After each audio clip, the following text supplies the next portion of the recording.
In the military, you're given a uniform and instructed on how to do things and when to do them. But what happens when the cadence fades and you're no longer wearing that uniform?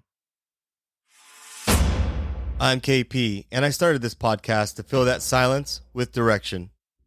Join me as we break through the chaos and uncover stories of survival, resilience, and transformation. From battlefield-tested leadership to mastering modern tactics, we go beyond the struggle to spotlight warriors, innovators, and just everyday heroes who thrive against the odds. Welcome to the Morning Formation. This episode is powered by Act Now Education.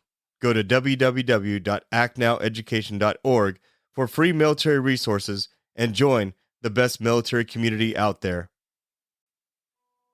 Warriors, fall in. It's time for formation.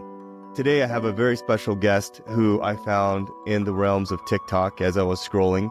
It caught my eye because, as me being an Operation Iraqi Freedom veteran myself, I noticed that this young lady was, I guess it's Air Force Base or Army Base now. They've changed it over the years in Columbus, Ohio, and they were honoring her father who was killed in action during Operation Iraqi Freedom. So today I have on the show the daughter of Sergeant First Class Daniel Crabtree. He was a Special Forces soldier who made the ultimate sacrifice during OIF, and she's currently today in college. She's advocating for preserving the legacy of her father, and she also seeks to be an inspirational voice for others out there that have lost their parents during Operation Iraqi Freedom and Operation Enduring Freedom. And so I noticed that in her TikTok, she seemed very passionate about sharing her personal story and her journey over time and what that was like growing up. But then also too, she's connected with organizations such as the Green Beret Foundation, which highlights and supports the sacrifices of Special Forces soldiers and their family. So today, Mallory Crabtree gave me the opportunity to interview her, her first podcast, right? Yep. First one.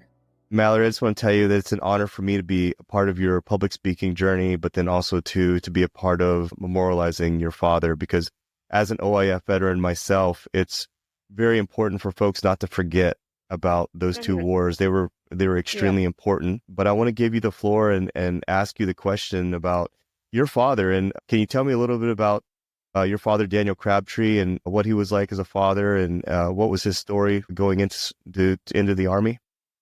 Yeah, thank you. So my parents met in high school. So they were high school sweethearts. And my dad enlisted into the Army at 17 years old. He did early enlistment. And he went off to Akron U to study criminal justice because he couldn't, become a police officer until he was 21. So he studied criminal justice there and achieved associate's degree in criminal justice. And then he went off into becoming a police officer in Hartville, Ohio, and then later in Cuyahoga Falls, Ohio, where he served on the SWAT team. Then, there's a blank of time where I really don't know much. I just know more of his highlights of his life. So more like when I was before, I was born, he always wanted to become a Green Beret from young age is what my grandmother said. He just had that drive, and he knew he didn't want to live to be an old man. He wanted to dedicate his life for his country, even if that meant sacrificing everything. He had the drive and he worked hard for it. And the first time he went to, try to get into Special Forces, he jumped out of an airplane and broke his leg. So when I was born, my dad had a broken leg and my mom was going into labor. So my mom had to drive herself to the hospital. So, and there was that. And then right after my first birthday, he only got to spend a year with me, and then he was deployed to Iraq right after my first birthday in January. And then June of 2006, he was killed by a roadside bomb in Iraq. And my dad wasn't driving his Humvee that day. He was driving Secretary of State of Ohio, Frank LaRose's Humvee. Frank served with my dad over in Iraq, and Frank was called to do something else. And, my dad saw his Humvee sitting there and said, I'll take Frank's Humvee. He's not here. And my dad was with 3 other people, and out of those 3 people, my dad and another person were killed in that Humvee. Yeah, so that really hits home for me. Wow. So you were 1 year old and your father passed. Yeah. So I was 17 months old approximately. Yeah. Yeah, for me, like the first IED I ever ran over was in a Humvee, 1114, up armored Humvee, and fortunately it was up armored. And today, still on my wall over here, I have a piece of that IED that tried to kill me. So for me, it's hard for me not to get emotional when I hear that, but I got to pull myself together, Mallory. I got to continue this interview. No, it's just I keep it as a reminder to try to appreciate every single day, because literally fate has a lot to do with us being here. And you did the story about, you know, the Humvee was just sitting there, and he got in the Humvee, and it's just, you know, and it was that way for me with the mortar round that blew up on my Humvee. It was, according to the EOD, it was facing a certain direction, and it was not buried properly. And I'm just thinking to myself, if it was calculated, if it was a better calculated killing machine, I wouldn't be here today. So God bless you and your family for everything that you've had to endure over the years. That's really difficult for you. But can you tell me, how has your father's military service and sacrifice shaped your perspective on the military and its role in society? Yeah, so I really didn't find out about my dad, like, you know, learn about his passing until I was about 4 years old, right? I was going to school actively, and, you know, these children, you know, had their dads. And it was really hard for me to like grasp, like, you know, where's my dad? Do I have a dad? You know, because, you know, it was so hard on my mom. It was something she just really didn't bring up. It was really hard for her because, you know, you lose that part of you that, you know, from high school, you know, they were together for that long. You know, it was really hard on her. So like growing up, we really like, you know, didn't talk about it. But there was this one day, I was in my room, and, you know, I was really upset, and she had come in and she asked me what's wrong. And I was like, you know, where's my dad? And at that time I was like, you know, I was really upset. I was worked up about it because, you know, everyone around me had their dad and I didn't. And she told me that, a bad guy killed him. And, you know, ever since then, it kind of shaped me, into the person I am today, because I learned about his sacrifice. I learned about the type of person he is because of my family. My family, um, my family, you know, has taken the time, you know, to tell his story. They want to carry on his legacy. You know, this year would be 19 years since we lost him. We still remember him each year, you know, there's still that, like it was yesterday, you know, and for me, finding out was just like yesterday, you know, I found out when I was 4 years old and I'm 20 years old now. And, you know, I still remember that day very vividly.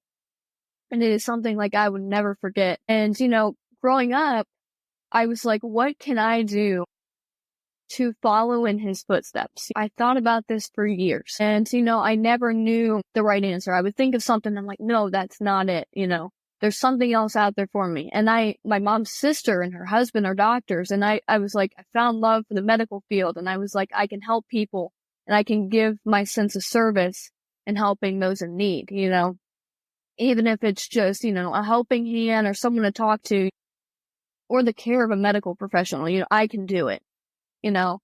So that's what I decided to do. And then as I got older into like high school, I was like, you know, I really want to tell people about my dad. You know, I want to help other people in that aspect, in that way, so I can help others. Because growing up, really, I didn't have anyone that understood me, right?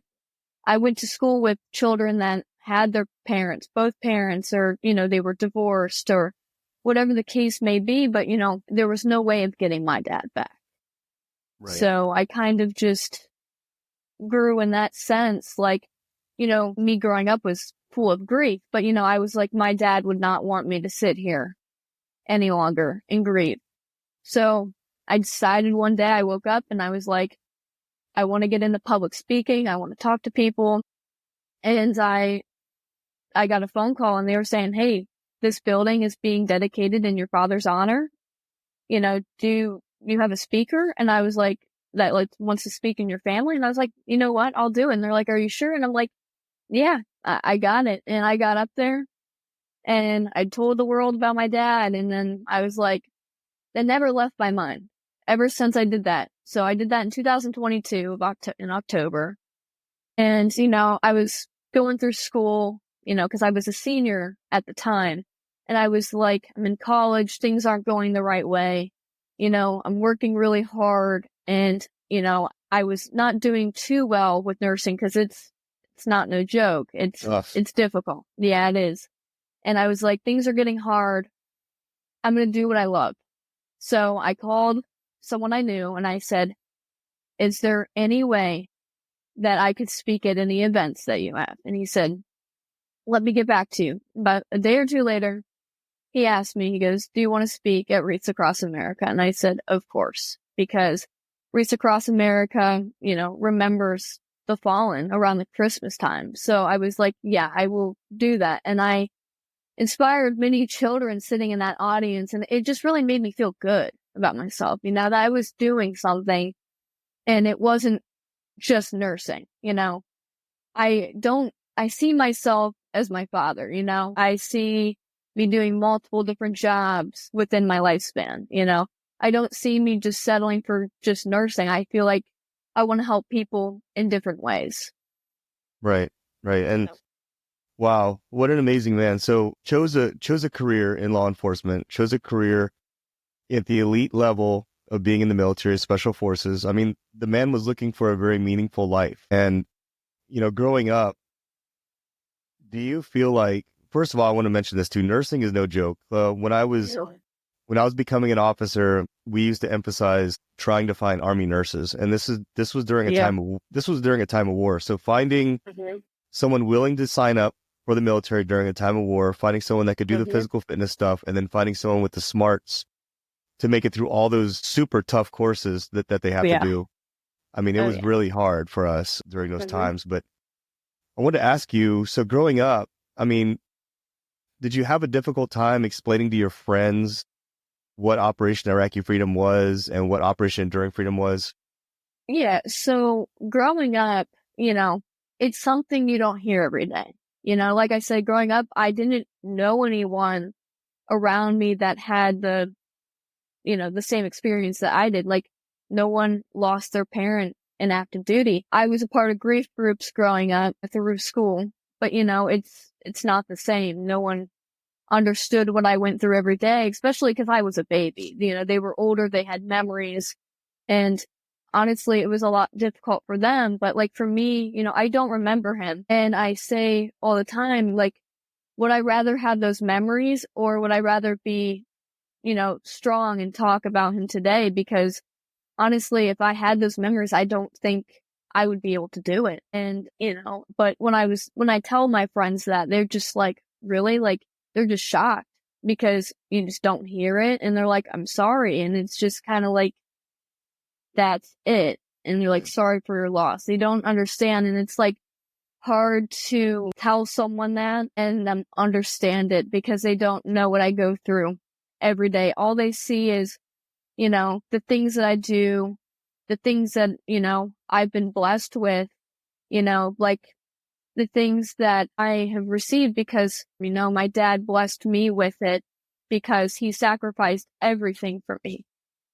And it's difficult because people will see what I have and see the things that I've been blessed with my entire life and the opportunities that I have that I'm grateful for.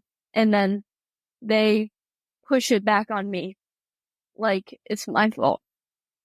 But the way I say it all the time is, if it weren't for people like my dad, we wouldn't have the things we have today in this country.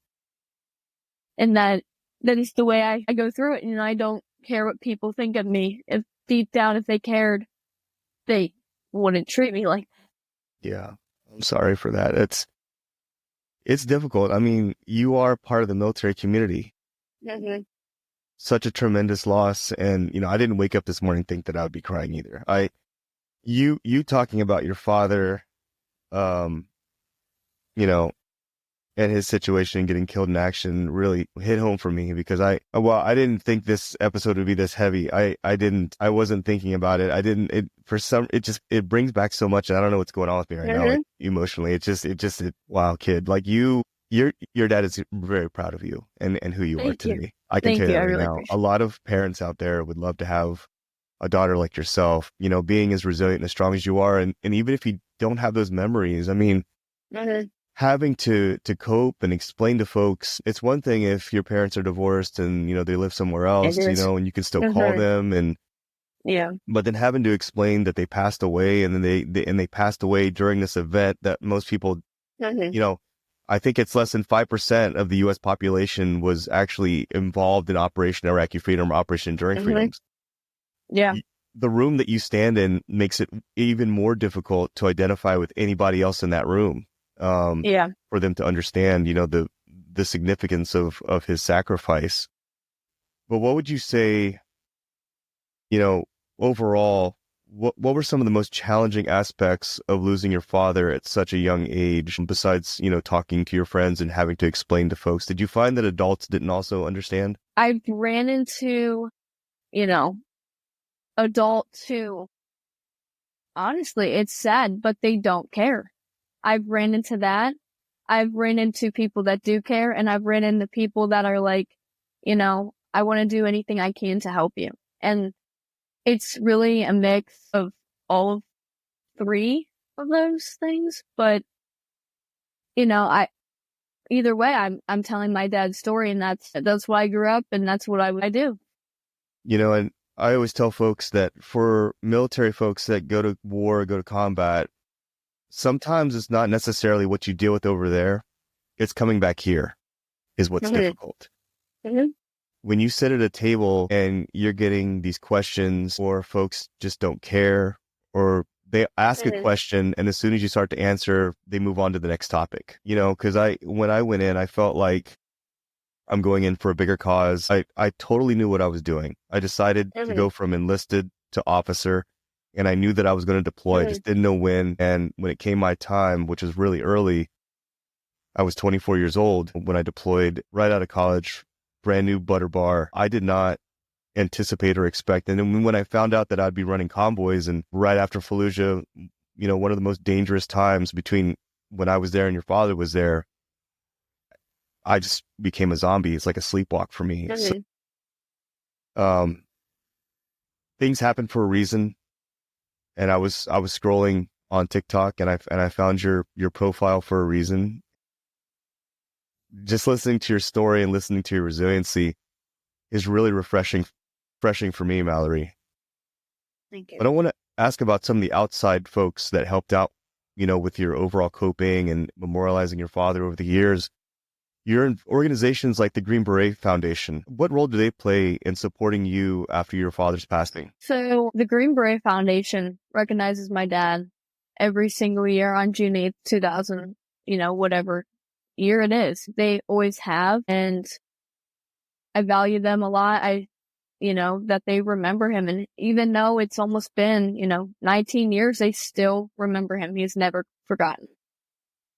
Yeah, that's a very small community of folks out there. And I've known a few folks over the years that were also Green Berets, friends of mine over the years, coworkers and things like that. And that's a very small, tight-knit community. And it's a very big honor to be part of that community as well. Year after year, you mentioned that your family continues to remember your father's legacy. How exactly do you guys do that?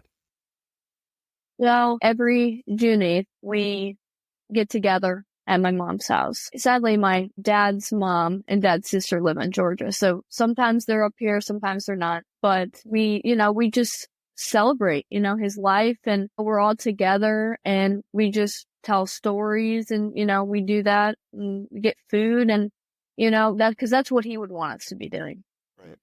Right. Yeah. I mean, it's important to just take a pause and take the time out of your busy year to just come together as a family and see one another and catch up. I mean, I always say that, anymore living around or near family isn't enough. You have to live between their house and the grocery store for them to come visit you. Right. So even just coming together is a big deal. And I'm sure he'd be extremely proud of that. that you guys have done that over. I can't believe it's been almost 20 years. It's hard to Yeah. believe. It's been 20 years for me since I deployed. Yeah, and it's like I'm 20 years old, so it's like, oh my gosh, like I can't believe I'm 20. I turned 20 on Saturday, and I'm just like, I feel old. After you, how you feel old.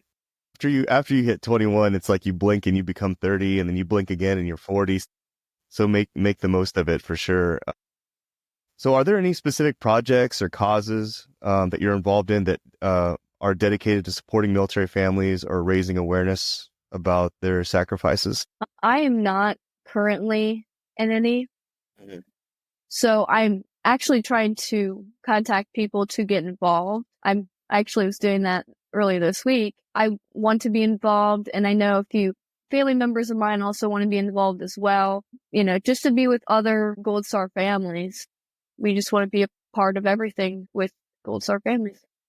Yeah, no, I know that you're only 20 right now and you're just getting started on your journey. So I'm catching you on the very beginning of your journey and your path. Yeah. And like I said, it's a very, very huge honor for me to do that. Is there any other way that your father's life and his sacrifice has inspired your personal or your professional goals overall? I know you mentioned earlier that you want to make the most of it. You want to do a multitude of things, but anytime when the going gets tough, what pulls you through? I just say, my dad didn't, he worked hard for everything that he's done. So, I can't give up.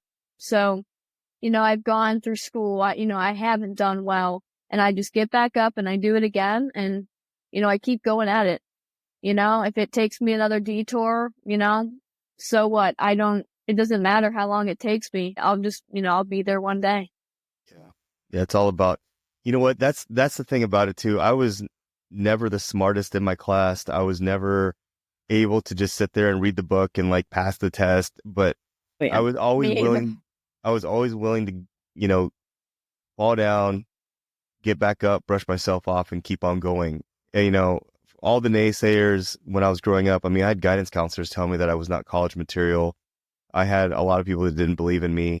I had some people that were in my corner that did believe in me, like my father. But overall, the one thing that got me through was just being resilient, having that grit, not being born with that silver spoon in my mouth, and just being a scrapper. And it sounds like that's the kind of person that you are overall. And I know your father is.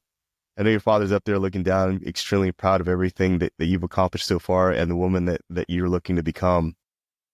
What lessons would you think came out of growing up in this situation that you were in with a father that was killed during war, having to explain what lessons or values do you think you gained from him? Do you think it made you tougher? Yeah, for sure. And I would also say, I don't take things for granted. The time that I spend with people, I don't take that for granted because, something and someone that meant so much to me and was so close to me was just taken away from me, like instantly, it didn't take long at all, like a year. And it's like, I never really truly understood why or how. And you have all these questions like that can't be answered because, he was in special forces. I don't really know the entire storyline of it. I mean, I know most of it to a full extent, but like, there's details that I have and questions that I have, that may not be able to be answered. Well, And I was just thinking to myself that overall, growing up, I mean, you kind of had to fend for yourself when it came to, the other kids and everything like that, and had to figure it out for yourself, without, I guess it was just you and your mom growing up, right? So mostly my mom did get remarried and have another child. I have 11-year-old brother, who's on the spectrum. So, and he's great. He really is great.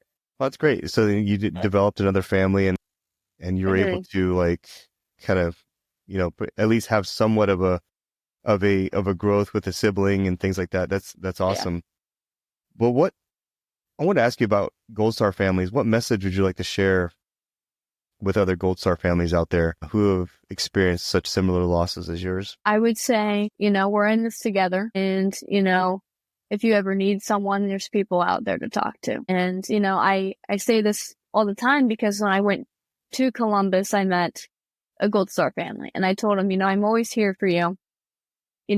Just text me, call me, contact me on any social media.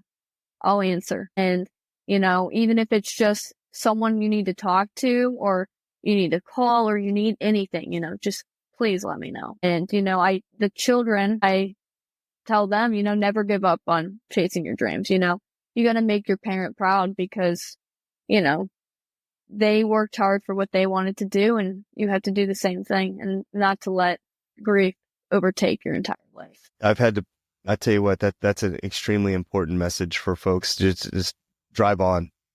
Anytime that I've ever been in a forced ruck march, or in a run or anything like that, when I was in the military, my father was in the military. He did 20 years, drafted in 71, and he was a real tough guy. And I just kept telling myself to drive on, keep going, don't give up. And when the going get tough, get going. And I think that's kind of the great thing about having such tough fathers, like even yours, that we developed that mentality too, to keep going and keep fighting. Have you had any chances to talk to any of your father's peers, any other NCOs, and ask them about like how he was, or yeah, of course, they've been there for me since day one. They've been there for me, there for my family, and we're very close with some officers that my dad, when he was in police. And then, the Green Beret unit that he was in, we're very close with them all too. And we actually see them, once around in June. They actually do a parachute jump at Rickenbacker, where the unit jumps out of airplanes in honor of my father. And then we have a lunch afterwards. So it's beautiful. I mean, everything that they've done, everyone has done for me. We really appreciate it, like we do. I'm just so blessed for everyone that I have in my life and everything. And it just makes me want to get back to other people. I know for much of your time, feeling understood is probably something that's absent. Yeah. But when you're in those small communities, like in June with the Special Forces unit, I'm sure it feels really great to be around like-minded folks with the ability to understand where you're coming from, right? Yeah, it does. And I also, in 2022, my scholarship program, they all had their program is for children who have, lost a parent. And, I got to meet up with 25 other children around the same age as me down in Tampa, Florida. And I got to meet them and compare experiences and how to cope with things. And, that's really when I met people that went through the same thing as me, is when I went down to Tampa. So I'm surrounded by people that I know that went through the same thing as me. And, they're all from all over the country. And it's just truly a blessing as well, just to know people and be, have fun and learn about, school and what our future is going to look like, and just to plan out everything, and to see what everyone is doing. And some of those people are going to be future doctors, and it's, good that they overcame it as well. And we told our stories, and, it was just a great time we had down there together. I didn't think talking to you today would be so heavy. I didn't think that I would actually start to cry during this episode. I really didn't. I did not think a whole lot of it. I just thought, I just want to be a part of this young lady's journey to memorializing her father, who made the ultimate sacrifice. I guess because it's so close to home for me. He was deployed a year after I got back. Mm-hmm. I have an idea of what he was dealing with. Very difficult time in our history. And this, I've had to pull myself back several times during this episode to not pull out, just start bawling out. So, but it feels good to talk to you. It feels good to have the opportunity to talk about him, and then give you the opportunity to talk about yourself and your journey. And I just want to thank you so much. No, it's an honor for me, honestly. Thank you for replying to my messages and stuff, and working this out. But I want to give you one last opportunity. Okay. If you could speak to your father today, what would you want him to know about the person you've become? I would say it was because of him. Thank you for being such a role model for me to follow in your footsteps. That's what I would say. I know he's really proud of you. Thank you. Mallory, so just to finish off the episode today, thank you so much for this opportunity. Is there anything else you want to mention before we finish the show? No, that is all. Thank you guys. Thank you guys for everyone listening to my story as well. I really appreciate it. And my family is beyond blessed to have all these people who support us and follow my journey and follow my dad's legacy. And I want you to know, I want you to keep going. Everything you're doing on social media, connecting with other folks out there, Mallory. I'm going to make sure that in the show notes that I put all the social medias that you want folks to follow. Because like I said, you're just starting out in your first mile of this journey of life. You're only 20 years old. You're still finishing up college. I would like to see where you go with all this. You have a great start to everything, but I'll make sure folks out there listening, if you're watching this on YouTube, scroll down to the bottom in the description. You'll find the links to connect with Mallory on her social media. I know TikTok's going to be gone, or should be gone by the time this episode, but we'll see what happens with that whole thing. But we'll see. Yeah. You're on Instagram as well, and are you on LinkedIn? Yes, I am. LinkedIn. Okay, so if you're open to it, we'll go ahead and put all those on there as well. But Mallory, I just want to thank you for joining me on the Morning Formation today and telling your story. Thank you. Thank you. For everyone else out there, as always, I want you to stay tuned, stay focused, and stay motivated. Warriors, fall out. Thank you for joining us on TMF Podcast. We hope you found today's episode insightful and inspiring. Our mission is to help you strive, thrive, and survive in all aspects of life. If you enjoyed the show, please subscribe. Please leave us a review and share it with your network. Stay connected with us on social media as well, and visit our website for more resources. Until next time, I want you to stay tuned, stay focused, and stay motivated. Warriors, fall out.